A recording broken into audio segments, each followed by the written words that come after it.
Merhaba sevgili seyircilerimiz. Bugün de sizler için Hakkari ilinde bulunuyoruz. Hakkari'nin genç siyasetçi ve kanaat önderlerinden Silah-ı Aşiret liderinin oğlu Sayın Mehmet Alay Atlı Bey'in misafiriyiz. Efendim programımıza hoş geldiniz. Merhaba, hoş bulduk. Siz de hoş geldiniz Nevzat Bey. Efendim sizi kısaca tanıyabilir miyiz? Tabii. Mehmet Alay Atlı ben. 30 Ağustos 79 Hakkari doğumluyum. İlkokulu Hakkari Cumhuriyet İlköğretim Okulu'nda okudum. Ortaokul ve liseyi Ankara Ayrancı Lisesi'nde okudum. Anadolu Üniversitesi Kamu Yönetimi mezunuyum. Ayrıyeten Hoca Ahmet Yesevi Üniversitesi'nde işletme yüksek lisansı yaptım. Evli 3 çocuk babasıyım. Hakkari aşiretlerin yoğunlukta olduğu, aşiret bağının çok fazla olduğu bir ilimiz. Hakkari'de aşiret yapısı yoğun olduğu için örf adetlerimiz aşiretlerin yapısına göre yaşanmaktadır. Bizlerde Hakkari'de 2 tane büyük öbek bulunmaktadır. Biri Pinyanişi aşireti, biri Ertuşi aşiretidir. Pinyanişi ve Ertuşi aşireti kendi aralarında kollara ayrılmaktadır. Biz de Pinyanişi aşiretine bağlı Silah aşiretinin bir kanaat önderiyim. Silah aşiretine bağlıyız. Bizim de Hakkari merkez Durankaya olmak üzere Hakkari merkezde, köylerinde, Yüksekova ilçemizde ve köylerinde, Van'ın Başkale ilçesinde ve köylerinde, Van merkezde ve Gevaş ilçesinde yoğun nüfusluklu yaşamaktayız.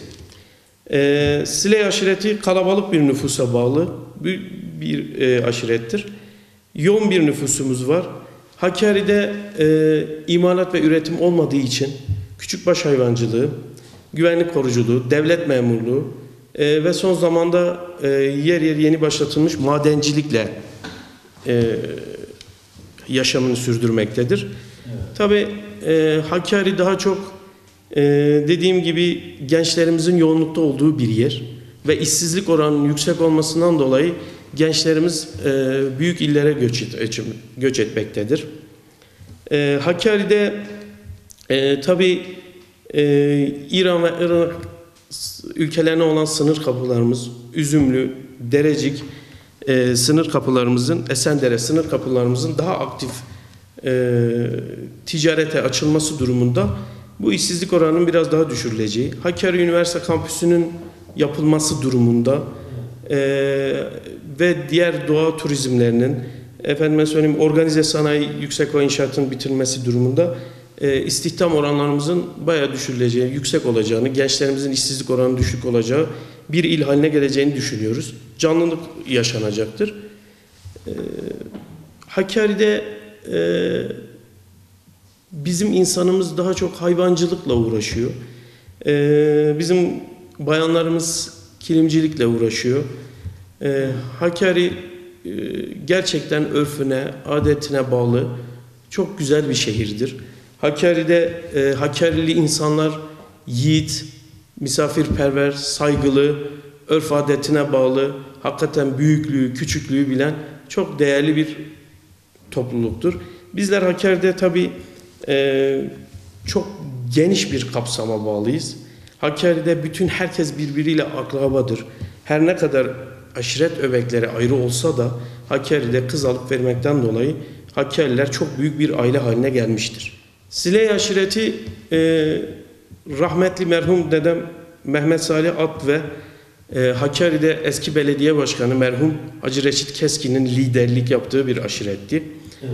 Daha sonra ikisinin vefatıyla birlikte babam Hamit Atlı ve rahmetli Hakkari eski belediye başkanı Abdurrahman Keskin liderliklerini sürdürmüştür. Ben de Hakkari'de şu anda babamın rahatsızlığından dolayı, benim babam bir rahatsızlık geçirdi.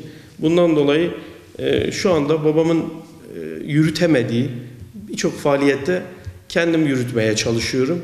Yine babamın direktifiyle, babamın talimatlarıyla. Allah büyüklerimize zeval vermesin. Biz onların açtığı bu yolda insanımıza böbürlenmeden, kibir yapmadan, onların bugüne kadar yaptığı hizmetleri doğrultusunda yine bizim vatandaşımızın, bizim aşiretimizin devlete bağlılığını, yine insanlarımızın devlet içerisinde istihdam edilmesini sağlayarak onlara layık bir genç olarak bu işi yürütmeye çalışıyorum. Ne kadar başarılı olup olmadığımı tabii bunu takdiri halk verecektir ama inşallah elimizden geleni en doğru şekilde yapmaya devam edeceğiz. Hakkari halkı demin de söylediğim gibi aşiretlerin çok yoğun olduğu bir yerdir. Hakkari'de aşiretlerin yoğunluğundan dolayı tabii kız alıp vermekten dolayı bu aşiretler artık eskiden 2 tane büyük öbek vardı ama artık bu öbekler de kız alıp vermekten dolayı birbiriyle yakın akraba haline gelmiştir. Hakkariler gerçekten örf adetlerine bağlı, büyüklerine saygı duyan, çok değerli, çok mülayim, çok nezih insanlardan oluşuyor. Hakkari'nin bu kadar birbirine bağlı olmasının sebebi dediğim gibi akrabalık bağı çok güçlüdür Hakkari'de. Bu nedenle de Nevzat Bey biz Hakkari'de yaşanan toplumsal olayların bir an önce kapatılması, bir an önce olayların daha büyük acılara varmaması için çok büyük yoğun çabalar harcanıyor. Hakkari'nin bütün kanaat önderleri, bütün büyükleri tarafından. Bunun sebebi de Hakkari'deki insanların çok yakın akraba olması, ileride yaşanacak olayın çok daha büyük vahimler oluşturmamasından dolayıdır. Hakkarilerin en büyük özelliği dediğim gibi Hakkari'de hepsi akrabadır, hepsi birbirine kız alıp vermiş ve gerçekten şu anda Türkiye'de belki en büyük ailelerden biridir Hakkari. Hakkari'de bizim dışımızda yaşayan kimse yok. Herkes birbiriyle akraba. Tabii Nevzat Bey şimdi Hakkari'de olup da Van'da yaşayan çok büyük bir nüfusa sahibiz biz. Ciddi bir nüfusumuz var Hakkariler olarak. Öncelikle şunu ifade etmem gerekir ki terör olaylarından dolayı, ekonomik faaliyetlerden dolayı Hakkari'den Van'a çok göç yaşandı. Tabii bu göç yaşanırken ciddi bir Hakkari'li nüfus patlaması oldu Van'da. Hakkari'nin siyaseten kendini temsil edememesinin sebebi de şudur. Öncelikle Hakkari'de Van'da yaşayan Hakkarileri bu konuda öncülük yapacak. Hem siyaseten hem yasal derneklerde öncülük yapacak kimsenin şu ana kadar çıkmamasından kaynaklanıyor. Hakkariler Van'da siyasetin içinde aktif olabilmeleri için öncelikle yasal bir dernek çatısı altında bir araya gelip ve bu işte hem siyaseten hem devlet kurumları arasında bunlara köprü olabilecek bir lider kişiliğin oluşturulması gerekiyor. Bu kişinin hem vatandaşlarla devlet arasında, kurumlar arasında hem de siyaset arasında köprü görevi yapacak. Evet. Tabii ki bunu yaparken her türlü radikal, yasa dışı, aşırılığa kaçan, illegal, ideolojik yapılardan uzak olması lazım. Tarafsız, herkese eşit mesafede yaklaşan sivil toplum kuruluşlarının kurulması gerekiyor. Hakkariler Van'da çok ciddi bir nüfusa sahipler. Biraz da bizim Hakkari'mizin demin de anlattığım gibi her ne kadar aşiretlerimizin siyasi beklentileri varsa da bütün aşiretlerimiz birbiriyle akrabadır. Ama her aşiretin kendine göre bir siyasi beklentisi olduğu için herkes biraz daha kendi tarafıma çekeyim diye yapılan bazı ideolojik, siyasi hatalardan dolayı burada çok da aktif duruma gelememişler. Aslında Hakkariler Van'da daha aktif duruma gelmeli. Kendilerini daha net göze getirebilecek platformlarda bir araya gelmeliler. Hakkariler sadece düğünlerde ve taziyelerde değil, bütün toplumsal olaylarda, bütün konularda bir araya gelip birbiriyle danışıp dediğim gibi legal, yasa dışı olmayan, herkese eşit mesafede olan sivil toplum örgütleri kurulması gerekiyor. Tabii Nevzat Bey, sorumluluklar aileden, atadan, dededen gelen bir şeydir. Bu bizim dede örf adetlerimizden gelen bir şeydir. Rahmetli dedemden bu yana babamla devam etmiştir ve bu bizimle sürdürülecek bir gelenektir. Biz insanlara yardım ederken bizim kapımıza gelip bizden Allah rızası için yardım isteyen hiçbir aşiret gözetmeden, hiçbir köy, mezra, yakınlık, uzaklık gözetmeden gelen bütün gençlerimize, bütün insanlarımıza yardımcı olmaya çalışıyoruz. Bizim Hakkari'de genç nüfusumuzun çok ciddi bir eğitim oranı yükseldi. Ciddi bir üniversite mezuniyeti var bizim gençler arasında. Yalnız gençlerimizi istihdam konusunda gerçekten çok büyük sıkıntılar çekebiliyoruz. Bu birçok nedene bağlı. Ama biz tabii elimizden geldiği kadar, dediğim gibi, ailemizden gelen bir gelenektir. Bunu benim rahmetli dedem Mehmet Salih Atlı da yapmış. Bunu babam Hamit Atlı da yapmış. Bunu ben de yapmaya devam ettirmeye, sürdürmeye çalışıyorum. Allah rızası için gelen her insana, her konuda yardımcı olmak için de elimizden geleni yapacağız. Allah bu konuda bize yardım etsin diyorum. Dediğim gibi bazı şeyler aileden gelen, toplumun aile üzerindeki, ailenin toplum üzerindeki etkisiyle alakalı bir şeydir. Sağ olsunlar bu tür olaylarda bana intikal eden, bana iletilen bütün toplumsal olaylarda bir an önce müdahale ediyorum. Dediğim gibi biz hepimiz akrabayız. Hepimiz çok yakın akrabayız. Müdahaleler olmadığı zaman çok daha büyük acı veren şeyler, sonuçlar doğurabilir. Ben elimden geldiği kadar insanların bütün huzursuzluklarını gidermek için gece gündüz demeden, böbürlenmeden, kimseyi aşağılamadan, insanların en ufak sıkıntılarına 7/24, bunu herkes bilir. Benim cep telefonum 24 saat açıktır. İnsanlar bana her dakika ulaşabiliyor. İnsanların sıkıntılarına, olaylarına bir an önce müdahale etmek için olayın içeriğini öğrenip müdahale ediyorum. Tabii bu benle biten bir şey değil. Bu tamamen toplumun aileme olan saygısıyla alakalı bir şeydir. Sağ olsunlar, Allah razı olsunlar. Bugüne kadar girdiğim bütün toplumsal barışlarda beni kırmadılar. Biz insanlar arasındaki orta yolu bulup insanları bir araya getirip yine bir barış içerisinde mutlu bir şekilde hayatlarını sürdürmeleri için elimizden geleni yapıyoruz. Allah hepsinden de razı olsun. Tabii dediğim gibi bunlar karşılıklı saygıyla olan bir şey. Onlar bizim ailemize yıllarca bu misyonu yüklemişler. Biz de bu misyonu sürdürmek için hakkaniyet adına insanları taraf tutmadan, insan kayırmadan doğru tarafı bulup Allah rızası için, oranın huzuru için elimizden geleni yapmaya çalışıyoruz. Şimdi Nevzat Bey, benim ailem geçmişten beri siyasetle uğraşan bir aile. Yalnız ben şahsım 2015'te AK Parti milletvekili adayı olarak bu platforma çıktım. 2017'de il başkanlığı için 5 aday arasında Sayın Cumhurbaşkanımızın takdirleriyle genel merkeze davet edildik. 2019 seçimlerinde tekrar AK Parti milletvekili aday oldum. Ben aşiretimle beraber Allah nasip ederse siyasette tek çizgide doğru bir şekilde devam edip sürdürmeyi hedef edindim. Biz Sayın Cumhurbaşkanımızın Recep Tayyip Erdoğan'ın kurucusu olduğu AK Parti ile siyasetimize devam edeceğiz. Hem şahsım hem aşiretim olarak.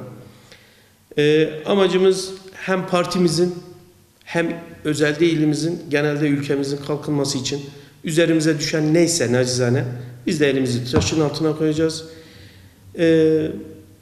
Ben siyaseti yaparken, toplumsal olayları yaparken Nevzat Bey, siyasetin içinde de toplumsal olaylarda da asla hiç kimseyi küçümsemeden, böbürlenmeden, insanları ötekileştirmeden siyaset yapma taraftarıyım.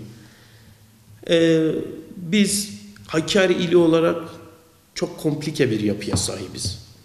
Hakkari ilimizde her türlü ideolojik fikirler olabilir. Biz herkesin fikrine saygı duyarız. Ama ben şahsım ve aşiretim olarak Sayın Cumhurbaşkanımızın kurucusu olduğu AK Parti'mizle beraber yolumuza devam edeceğiz. Allah nasip ederse 2023, 2053, 2071 hedeflerine doğru emin adımlarla yürümeye devam edeceğiz. Allah ömür verirse. Hakkari ile ilgili projelerimiz siyaseten önümüze düşen neyse Hakkari ilimizin gelişmesi açısından, Bu sadece Hakkari ilimiz derken ben Yüksekova ilçemizden de bahsediyorum, Çukurca ilçemizden, Derecik ilçemizden, Şemdin ilçemizden ve bize bağlı beldelerden de bahsediyorum. Olması gereken neyse elimizden geleni her zaman yapmaya devam edeceğiz. Allah bize ömür verdikçe tabii. Siyaset günübirlik yapılan bir şey değil. Siyaset uzun soluklu bir şeydir. Siyasette sabır çok önemlidir. Fedakarlıklar çok önemlidir. Vefa çok önemlidir. Birkaç yıl önce Yüksekova'nın il olma konusu gündeme geldi. Bu biraz Hakkari Yüksekova arasında tatlı bir rekabete şey oldu. Bunu nasıl görüyorsunuz? Yani Yüksekova Hakkari ayrı yerler mi size göre? Yok, hayır. Yüksekova'da yani ben kendimi Yüksekova'ya da ait hissediyorum. Şemdinli'ye de ait hissediyorum. Derece'ye de ait hissediyorum. Çukurca'ya da ait hissediyorum. Sadece Hakkari merkezle alakalı bir şey değil. Tabii Hakkari çok köklü bir ildir. Hakkari'nin ilçe durumuna düşürülmesi biraz daha Hakkari'nin bulunduğu konum itibariyle Hakkari'leri biraz derinden üzmüştür. Tabii hiçbir Hakkarili bu biraz yanlış anlatıldı. Biraz da farklı gösterildi. Hiçbir Hakkarili hiçbir yerde Yüksekova'nın il olmasına karşı olmadı. Yüksekova ticaretiyle gelişmek üzere olan büyük bir ilçemiz. Yüksekova birçok yeniliğe de açık bir ilçemiz. Yüksekova'dan il olması kesinlikle Hakkarileri rahatsız etmeyecektir. Yüksekova ayrı bir il olarak her zaman düşünülebilir. Hakkari köklü bir ildir. Yani şimdi Nevzat Bey eski bir geleneğe sahip, Osmanlı döneminden gelen köklü bir ildir. Hakkari ilçe konumuna düşürmek veya Yüksekova'yı il yapmak, biz Yüksekova da bizim yerimizdir. Yüksekova da il olsa biz aynı yaşam tarzımızı devam edeceğiz. Tabi bunlar büyüklerimizin takdirleridir ama nacizane bizim fikrimiz Hakkari'nin il kalması durumunda Yüksekova'nın da il yapılması bizi de gayet memnun edecektir. Evet, Hakkari olarak Yüksekovalardan kopmak belki bizi üzecek. Çünkü biz yıllardır iç içe yaşayan bir milletiz. Ama her ne kadar kağıt üzerinde ayrı iller olsak da birlikteliğimiz, örf adetlerimiz, yaşam tarzımız her zaman birlikte devam edecektir. Tabii dediğim gibi demin Siley aşiretimiz dağınık bir yaşama sahiptir. Siley aşiretimizin çok kalabalık bir nüfusu vardır. Yüksekova'da birçok köyümüz var ve köyümüzde ikamet eden vatandaşlarımız var. Doğal olarak tabii akrabalarımız orada yaşadığı için onların sorunlarıyla, sıkıntılarıyla, mutluluklarıyla, bütün yaşam tarzlarıyla bir arada olmak zorunda kalıyoruz. Tabii ben sadece Yüksekova ilçesinde değil, Yüksekova ilçesindeki köylere gidiyorum. Başkale'de yine bizim mesela Oğulveren ve Budaklı köylerimiz var, aşiretimize mensup.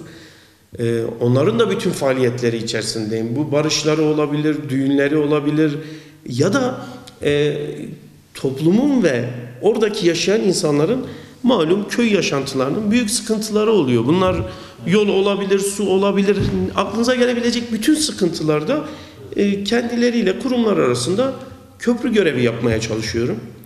Mümkün olduğu müddetçe köylülerimi, akrabalarımı, aşiret mensuplarımı ziyaret etmeye çalışıyorum. Evet, biz Hakkari'de Durankaya merkezli bir aşiretiz ama dediğim gibi yoğunluğumuz çok fazla. Yani biz Yüksekova ilçe merkezinde de, köylerinde de çok yoğunuz.